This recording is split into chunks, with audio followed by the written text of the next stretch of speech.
జీవితంలో ఒక్కసారైనా చేయాల్సిన యాత్ర చార్ధామ్. లతగారి ఆధ్వర్యంలో సంప్రదించండి.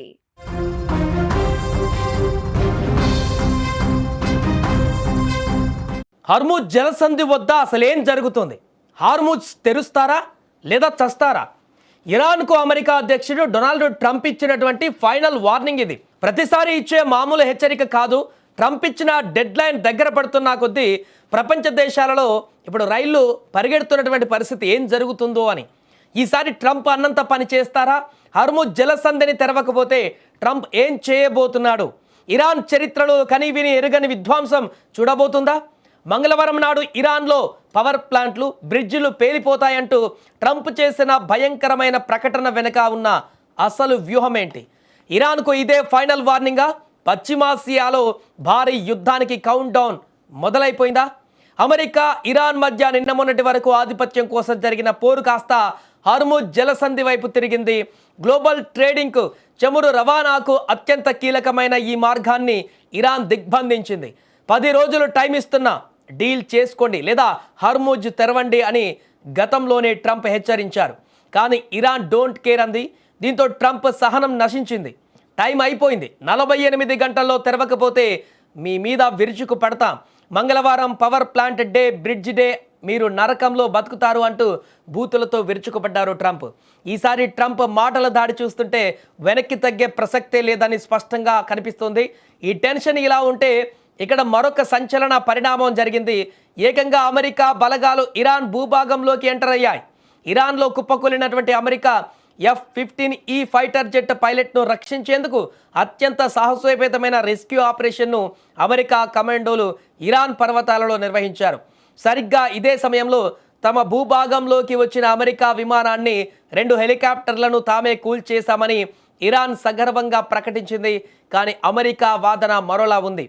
సాంకేతిక లోపం వల్ల తమ ట్రాన్స్పోర్ట్ విమానాలను మేమే పేల్చేశాం తప్ప ఇరాన్కు ఆ సత్తా లేదు, వాళ్ళ రాడర్లను ఇప్పటికే 100% నాశనం చేశామంటూ కూడా ట్రంప్ గట్టిగా కౌంటర్ ఇస్తున్నారు.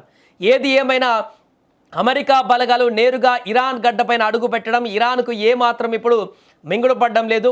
ఇప్పుడు ప్రపంచం ముందున్న ఏకైక భయం మంగళవారం డెడ్ లైన్ దాటితే ఏం జరుగుతోంది? ట్రంప్ ఇచ్చిన హింట్ చూస్తుంటే అమెరికా దళాలు ఇరాన్ మౌలిక సదుపాయాలను నామరూపాలు లేకుండా చేయడానికి ఫిక్స్ అయ్యాయని అర్థమవుతుంది. ఇరాన్ మిలిటరీ కమాండ్ కూడా ఏమాత్రం తగ్గడం లేదు. మా మౌలిక సదుపాయాలపై దాడి చేస్తే అమెరికాకు కూడా నరక ద్వారాలు తెరుస్తామంటూ ప్రతీకారం తీర్చుకుంటామని కూడా సవాల్ విసురుతోంది. అమెరికా ఇరాన్ మధ్య ఇప్పటికే ప్రారంభమైన ప్రతి దాడులు పశ్చిమాసియాను మంటల్లోకి నెట్టాయి. ట్రంప్ ఇచ్చిన ఈ ఫైనల్ వార్నింగ్ గనక యాక్షన్లోకి దిగితే ఇరాన్లో కనీవిని ఎరుగని రక్తపాతం ఖాయంగా కనిపిస్తోంది. శత్రుదేశపు పర్వతాలలోకి చొచ్చుకు వెళ్లిన అమెరికా కమాండోలు మరోవైపు హార్ముజ్ తెరుస్తావా లేదా అన్న ట్రంప్ తుది అల్టిమేటం. ఈ పోరులో ఎవరు తగ్గుతారు, ఎవరు నెగ్గుతారు? డెడ్ లైన్ ముగిశాక ఏం జరుగుతోంది?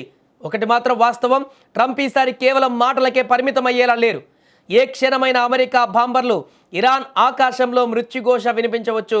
మరి ట్రంప్ వార్నింగ్ పైన ఇరాన్ చివరి నిమిషంలో ఎలా స్పందిస్తుందో వేచి చూడాలి. అలాగే ఈసారి ట్రంప్ తీసుకునేటువంటి నిర్ణయం ఏ రకంగా ఉండబోతుంది? ఇప్పటికే చాలాసార్లుగా అక్కడ దాడులు చేసినప్పటికీ కూడా ఈసారి మాత్రం పూర్తి స్థాయిలో ఇరాన్ నాశనానికే ట్రంప్ ప్రకటన చేసినట్టుగా కనపడుతుంది. హెచ్చరికల ద్వారా ఎలాంటి దాడి చేయబోతున్నారు, ఎలాంటి అస్త్రాలు ఆయుధాలతో దాడి చేయబోతున్నారు, దాని ద్వారా వచ్చేటువంటి పరిణామాలు ఏంటి, ఆ తర్వాత ఏర్పడేటువంటి పరిస్థితులు ఏంటి అనేది కూడా ఇప్పుడు ప్రశ్నార్థకరంగా మారింది. దీంతో ప్రపంచ దేశాలన్నీ కూడా ఆసక్తిగా గమనిస్తున్నాయి ఇక్కడ జరిగేటువంటి పరిణామాల పట్ల.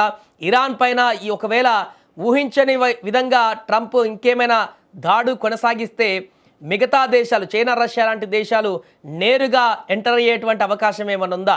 దీంతో ఇది 3వ ప్రపంచ యుద్ధానికి దారితీసేటువంటి పరిణామం కూడా మంగళవారం పడబోతుందా అనేటువంటి ఒక ఉత్కంఠ అయితే కొనసాగుతోంది.